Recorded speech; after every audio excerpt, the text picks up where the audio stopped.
உமக்கு மேல் ஒருவரும் இல்லையே, எல்லோருக்கும் மேலாக உயர்ந்தவர். உமக்கு மேல் ஒருவரும் இல்லையே. அல்லேலூயா அல்லேலூயா அல்லேலூயா ஆமென். அல்லேலூயா அல்லேலூயா அல்லேலூயா ஆமென். ஒருவரால் சிருஷ்டிக்கப்படாமலே தாமாக என்றென்றும் இருப்பவர். ஒருவரால் சிருஷ்டிக்கப்படாமலே தாமாக என்றென்றும் இருப்பவர். அல்லேலூயா அல்லேலூயா அல்லே. எஸ், பைபிள் வாசிப்பும் ஜெபமும் இதுதான் தலைப்பு. போன தடவை நம்ம பண்ண பிரசங்கம் இதுதான். ஒவ்வொரு விசுவாசிக்கும் பைபிள் வாசிப்பு முக்கியம், ஜெபம் முக்கியம். பைபிள் வாசிக்கிறோம். எதற்காக வாசிக்கிறோம்? அப்போது கர்த்தர் நம்மோடு பேசுகிறார். நாம் பைபிள் வாசிக்கும்போது கர்த்தர் நம்மோடு பேசுகிறார். நாம் ஜெபிக்கிறோம். ஏன் ஜெபிக்கிறோம்? நாம் கர்த்தரிடத்திலே பேசுவதற்காக ஜெபிக்கிறோம். இந்த பைபிள் வாசிப்பும் ஜெபமும் இரண்டு கண்களைப் போல. ரெண்டு கண்ணும் நல்லா பார்க்கணும். அப்போதான் நமக்கு நல்ல விஷன் கிடைக்கும், தெளிவாக பார்க்கலாம். ஒரு கண்ணில் மட்டும் பார்த்தாக்க அவ்வளோ சிறப்பாக எதையும் பார்க்க முடியாது.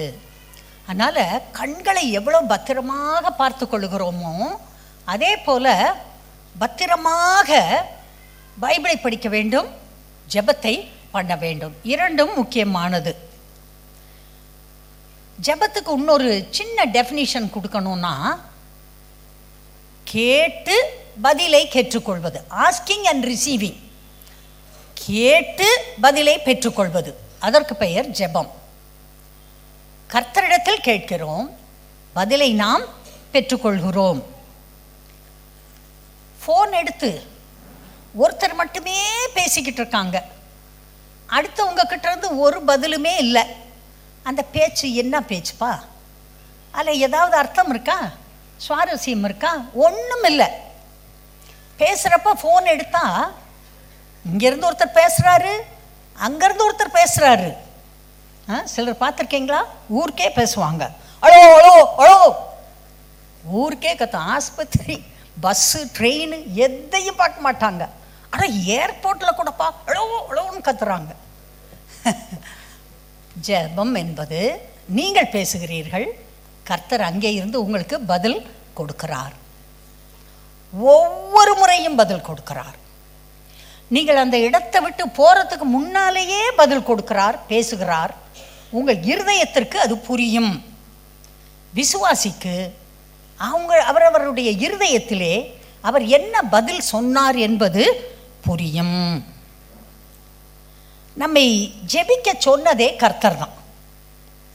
கேளுங்கள் கொடுக்கப்படும், கேட்கிற எவனும் பெற்றுக்கொள்ளுகிறான்.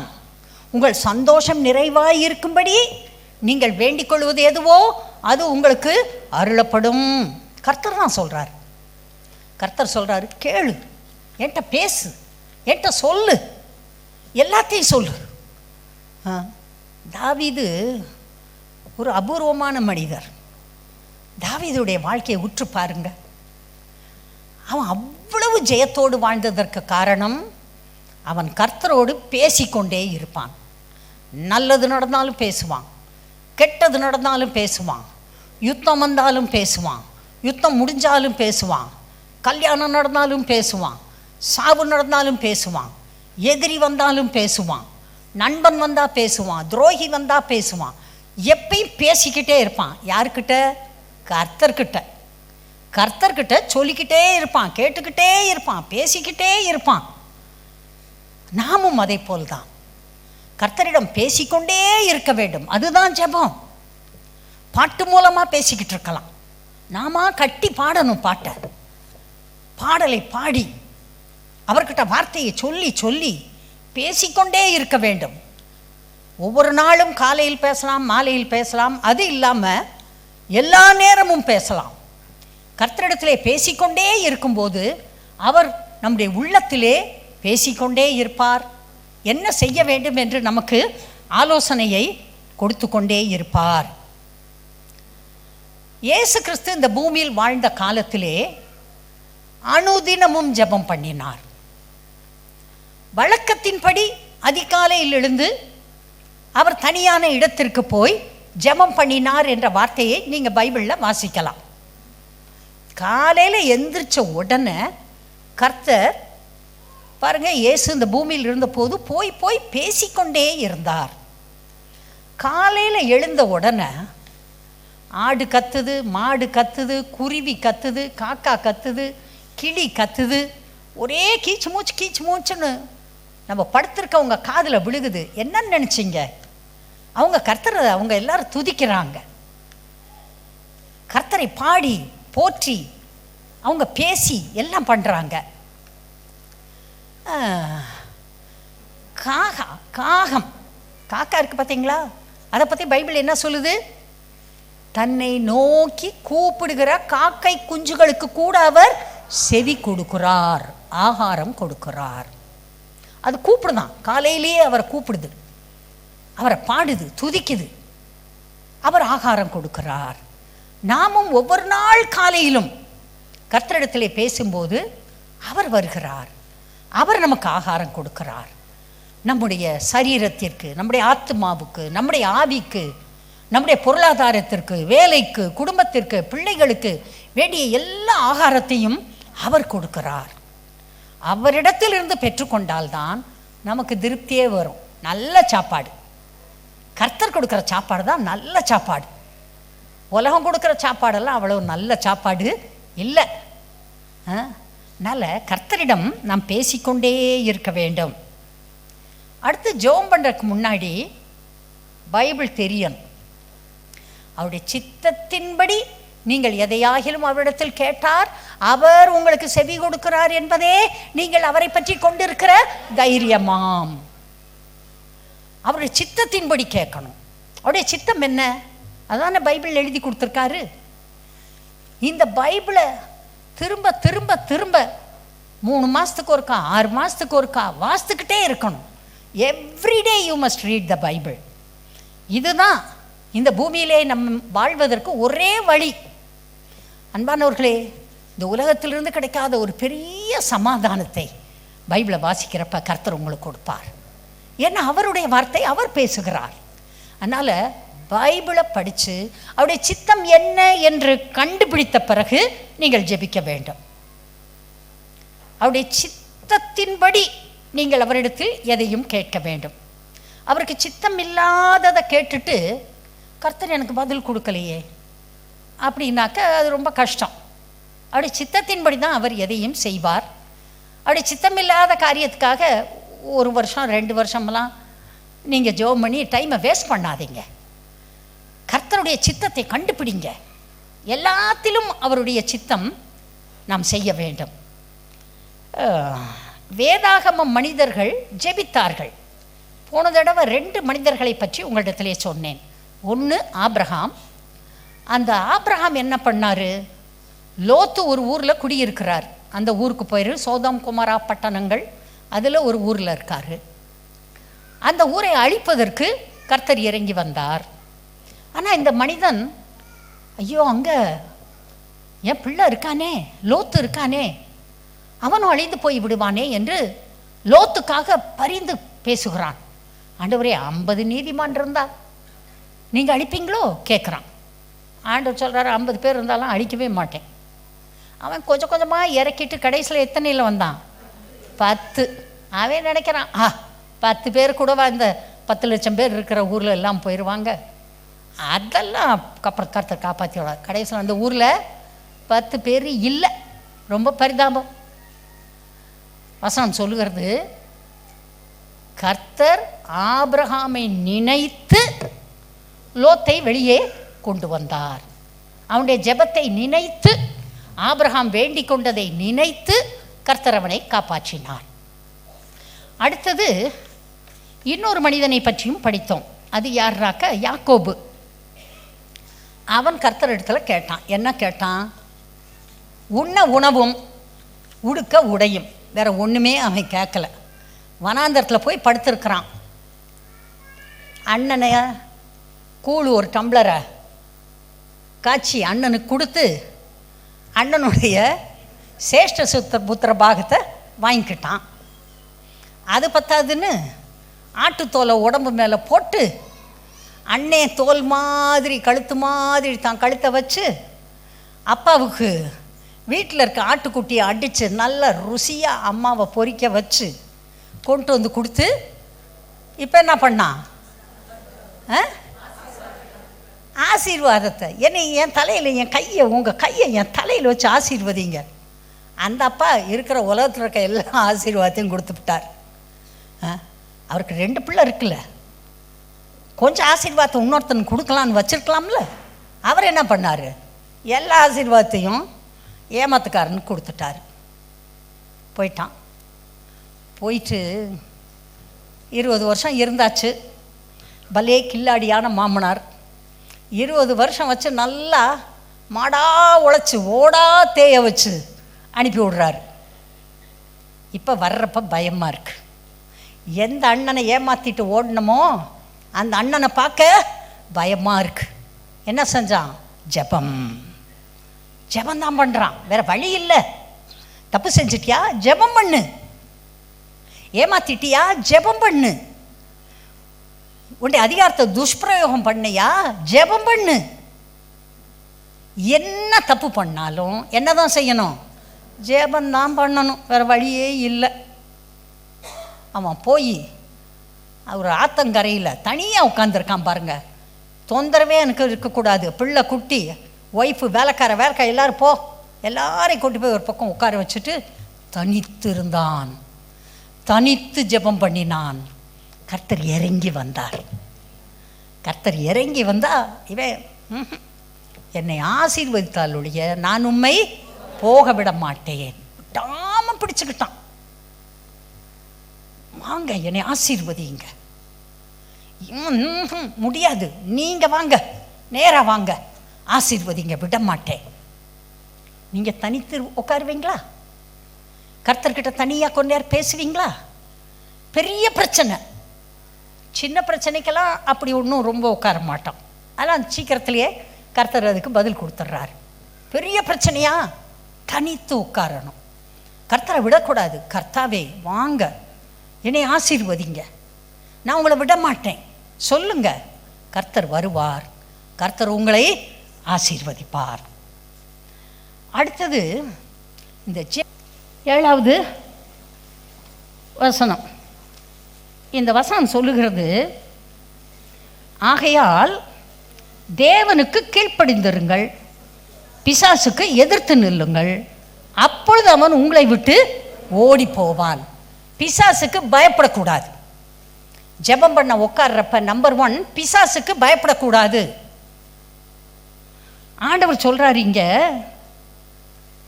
தேவனுக்கு கீழ்ப்படிந்திருங்கள். எதில் கீழ்ப்படியலையோ அதுக்கு முதல்ல கீழ்ப்படிங்க.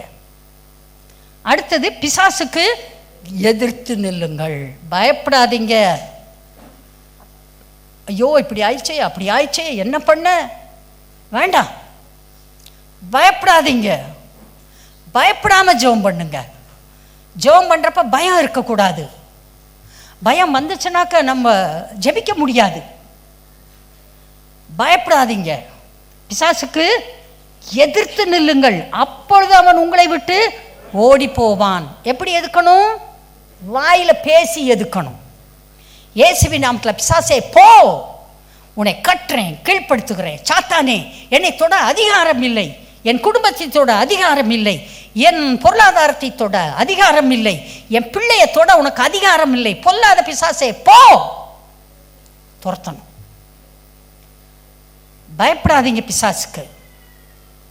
தேவன் உங்களுக்கு பயமுள்ள ஆவியை தராமல் பலமும் அன்பும் தெளிந்த புத்தியுமுள்ள ஆவியை கொடுத்திருக்கிறார்.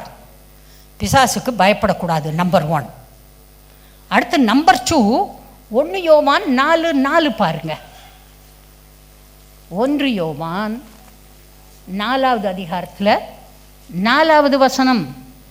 பிள்ளைகளே, நீங்கள் தேவனால் உண்டாயிருந்து அவர்களை ஜெயித்தீர்கள், ஏனெனில் உலகத்தில் இருக்கிறவனிலும் உங்களில் இருக்கிறவர் பெரியவர். கர்த்தரை சந்தேகப்படாதீங்க, அவர் பெரியவர், அவர் பதில் கொடுப்பார். கர்த்தரை சந்தேகப்படாதீங்க. நீங்கள் தேவனால் உண்டாயிருக்கிறீர்கள், நீங்கள் அவர்களை ஜெயித்தீர்கள், ஏனெனில் உலகத்தில் இருக்கிறவனிலும் உங்களில் இருக்கிறவர் பெரியவர். அதனால கர்த்தருடைய பிள்ளைங்க சந்தேகப்படக்கூடாது. சந்தேகம் இல்லாமல் ஜெபம் பண்ணுங்க, அவர் உங்க கூட இருக்கிறார். நீங்கள் தேவனால் உண்டாயிருந்து அவர்களை ஜெயித்தீர்கள். நீங்கள் தேவனால் உண்டானவர்கள். சொல்லலாம், நான் தேவனால் உண்டாயிருக்கிறேன், நான் ஜெயிக்க பிறந்திருக்கிறேன். உலகத்தில் இருக்கிறவனிலும் எனக்குள் இருக்கிறவர் பெரியவர். நான் சந்தேகப்பட மாட்டேன். நான் ஜெபிக்கும் போது அவர் எனக்கு பதில் கொடுப்பார். ஆமாம். அடுத்தது லூக்கா எழுதின சுவிசேஷத்தில் 10ஆம் அதிகாரம்.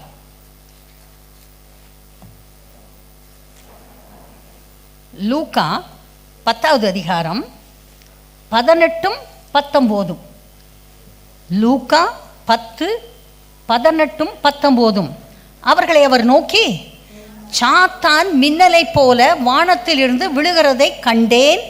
இதோ சர்ப்பங்களையும் தேள்களையும் மிதிக்கவும் சத்துருவினுடைய சகல வல்லமையையும் மேற்கொள்ளவும் உங்களுக்கு அதிகாரம் கொடுக்கிறேன், ஒன்றும் உங்களை சேதப்படுத்தாது. அதாவது தோல்வியில் வாழாதீங்க.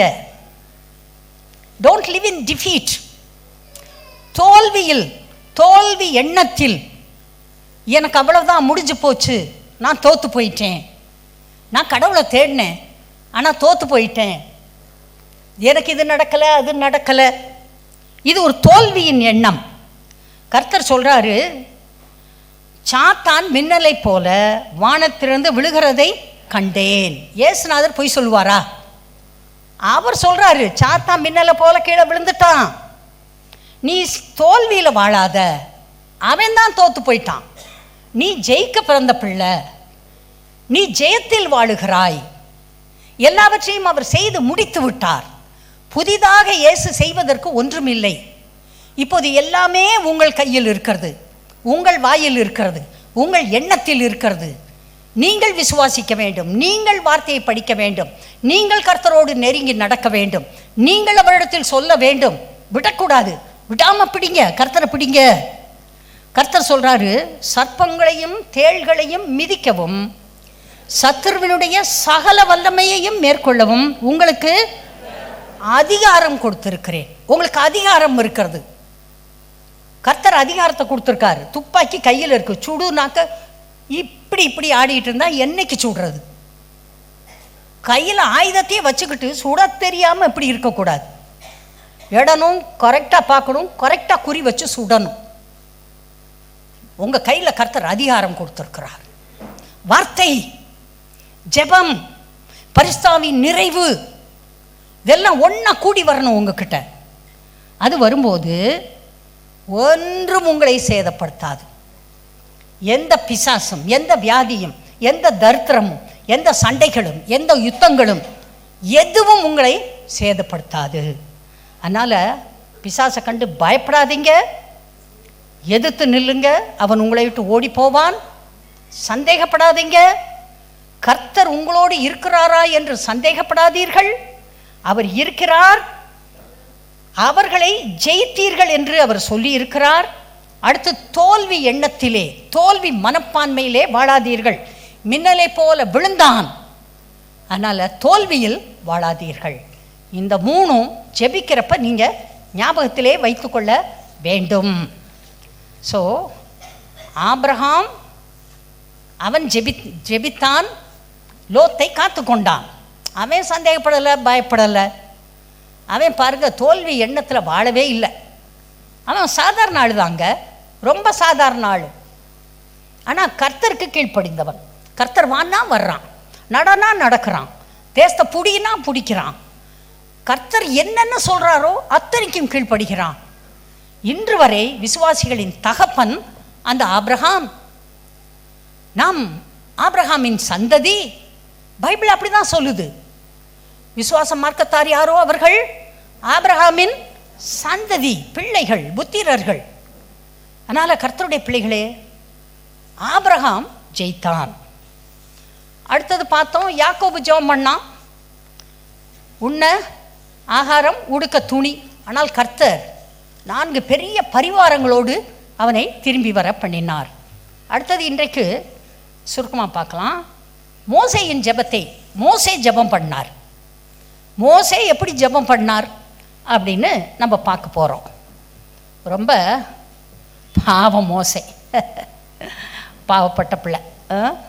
ஸ்தோத்திரம். எல்லாரும் சொல்லுவாங்க, மோசேயை கர்த்தர் உள்ள நுழைய விடலை, கானானுக்குள்ள உள்ள நுழைய விடலை அப்படிலாம் சொல்லுவோம்.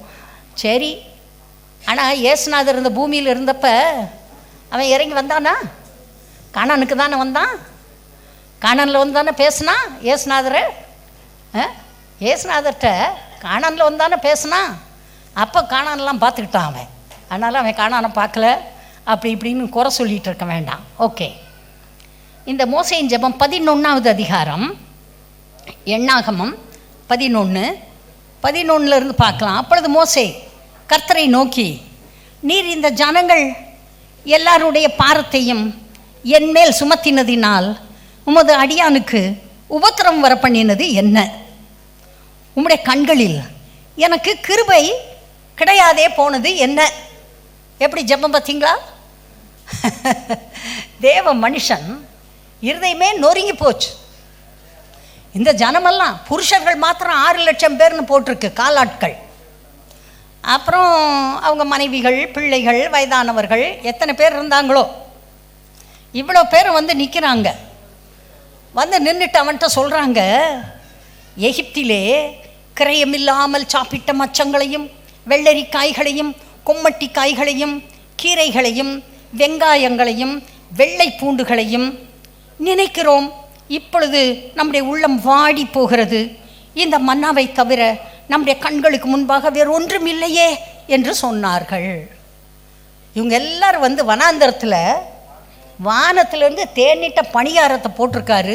தினம் ஃப்ரெஷ் பிரெட் போகலாம், பொறுக்கலாம், அதை வேக வைக்கலாம், அவிக்கலாம், இடிக்கலாம், ஆப்பஞ்சுடலாம், பணியாரம் சுடலாம், என்னன்னா சுடலாமோ சுடலாம், சாப்பிட்லாம். ஒரு வியாதி வராது அதை சாப்பிட்டாக்க. எல்லாம் அதுக்குள்ளே இருக்குது. Protein, fat, carbohydrate, minerals, vitamins, growth hormones, என்னென்ன நமக்கு வேணுமோ அத்தனையும் அதில் இருக்குது. எல்லாத்தையும் செஞ்சு கர்த்தர் அதை அங்கே பரலோகத்திலேருந்து அனுப்புகிறாரு. 40 வருஷம் அனுப்புகிறாரு. இவன் என்ன சொல்கிறான்? ஓசியில் கிடச்ச அந்த மச்சம், அந்த மீன், அந்த கருவாடு, அந்த நண்டு, அந்த நத்தை, அங்கே கடல்லேருந்து எவ்வளோ பிடிச்சோம், எவ்வளோ சாப்பிட்டோம். விலையில்லாத கிரயமில்லாத சாப்பிட்ட மச்சம், வெள்ளரிக்காய். இவனுக்கு ஒரு ஆப்பிள் கிடைக்கல பார்த்தீங்களா? வெள்ளரிக்காய், கொம்மட்டிக்காய். நம்ம ஊரில் என்ன செய்வோம் கொம்மட்டிக்காயை? ஐயோயோ சாப்பிட்றாத, போச்சு விஷம். இவன் அதை என்னமோ அவிச்சு கிவிச்சு அதில் இருக்க டாக்ஸின்லாம் வெளியே எடுத்துகிட்டு என்னமோ சாப்பிட்ருக்கான். கொம்மட்டி காய்களையும் கீரைகளையும் வெங்காயங்களையும், இந்த வெங்காயங்களுக்கு வெங்காயம் தேடுது, வெங்காயங்களையும் வெள்ளை பூண்டுகளையும் நினைக்கிறோம். வந்து வந்துட்டு சொல்லி புலம்புறான், அழுகிறான் பாருங்க. இந்த மனுஷன் என்ன செஞ்சாரு? நீர் இந்த ஜனங்கள் எல்லாருடைய பாரத்தையும் என்மேல் சுமத்தினதினால் உமது அடியானுக்கு உபத்திரவம் வர பண்ணினது என்ன? உம்முடைய கண்களில் எனக்கு கிருபை கிடையாதே போனது என்ன? இவர்களுடைய பிதாக்களுக்கு நான் ஆணையிட்டு கொடுத்த தேசத்துக்கு நீ இவர்களை முலை உண்கிற பாலகனை தகப்பன் சுமந்து கொண்டு போவது போல உன் மார்பிலே அணைத்து கொண்டு போ என்று நீர் என்னோட சொல்லும்படி இந்த ஜனங்களை எல்லாம் கற்பந்தரித்தேனோ? இவர்களை பெற்றது நானோ? அவர் என்னைக்கு அப்படிலாம் சொன்னார் சொல்லுங்க?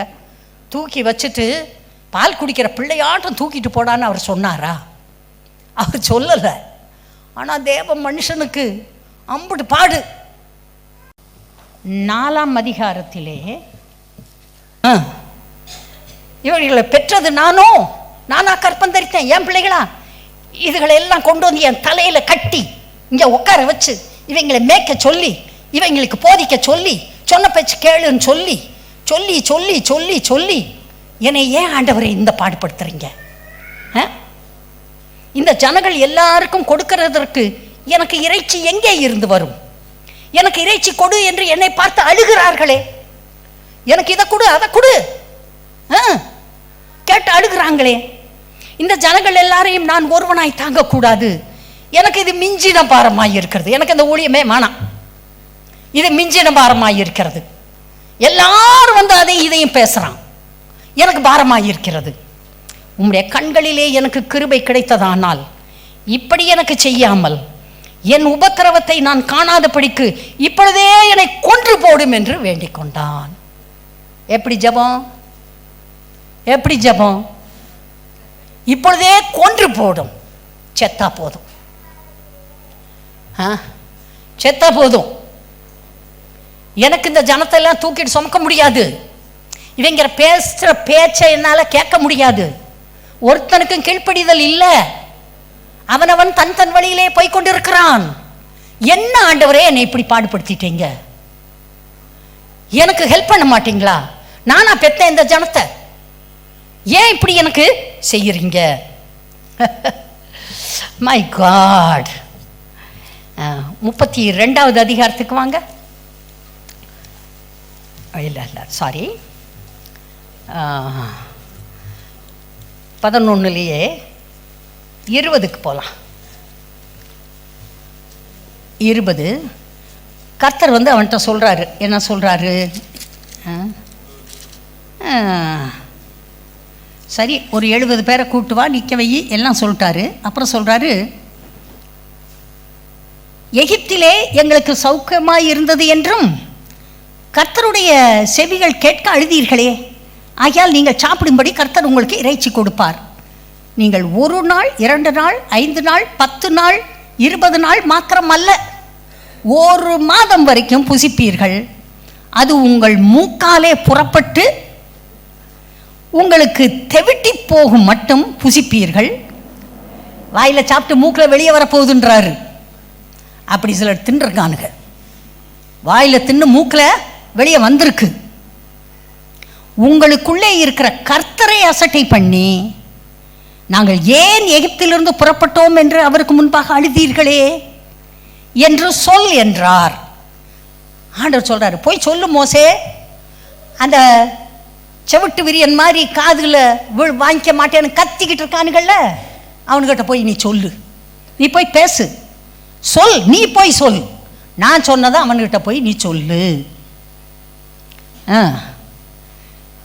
அதுக்கு மோசே, என்னோடு இருக்கிற காலாட்கள் 6 லட்சம் பேர், 1 மாதம் முழுவதும் புசிக்கும்படி அவர்களுக்கு இறைச்சி கொடுப்பேன் என்று சொன்னீரே, ஆடு மாடுகளை அவர்களுக்காக அடித்தாலும் அவர்களுக்கு போதுமா?